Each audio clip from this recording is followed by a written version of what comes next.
文化大師咁就去到嘗試佢解釋俾我哋聽，希望我哋能夠明白其實即身懲罰係一件點樣嘅事，得唔得？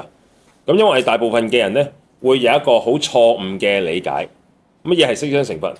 就係我哋而家唔係罰，然之後令到自己成罰，得唔得？即係簡單嚟講，我哋大部分嘅人對懲罰嘅一個誤解就係咩咧？我哋要變成一個我唔係而家嘅呢個狀態。簡單嚟講，佢覺得懲罰就係一個新嘅狀態，得唔得？即係佢覺得罰係新嘅狀態嚟嘅。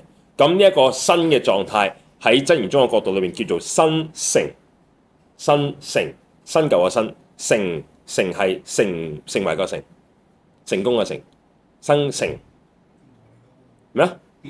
唔止，你同 AI 講生成，佢會做啲嘢俾你添，係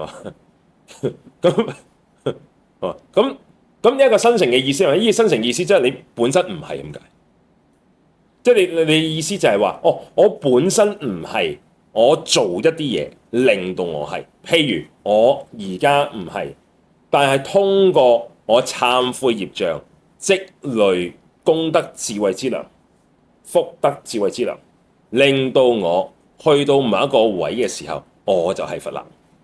呢一種叫做新成，或者我之前未開悟，我通過某一啲特定嘅方式令到我開悟，得唔得？呢啲叫新成。呢一種咁樣嘅諗法，完全違反即身懲罰嘅概念。即係話，如果你有呢一種嘅諗法嘅話，你同懲罰已經絕咗緣嘅啦，絕咗緣嘅啦，冇可能，得唔得？佛係非因果法，非生滅法。佛唔係因果法嚟嘅，即係並唔係我由凡夫然之後收啲乜嘢嘅緣故而成佛。如果咁樣嘅話，就佛就變成咗咩？生滅法。但係佛唔係生滅法嚟。咁佛係唔係因果法？佛亦都唔係因果法嚟。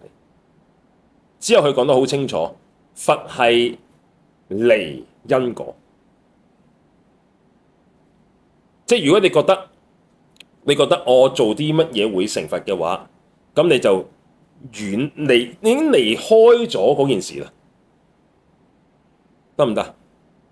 即係呢個我覺得係大部分嘅佛教徒都好難接受嘅一件事。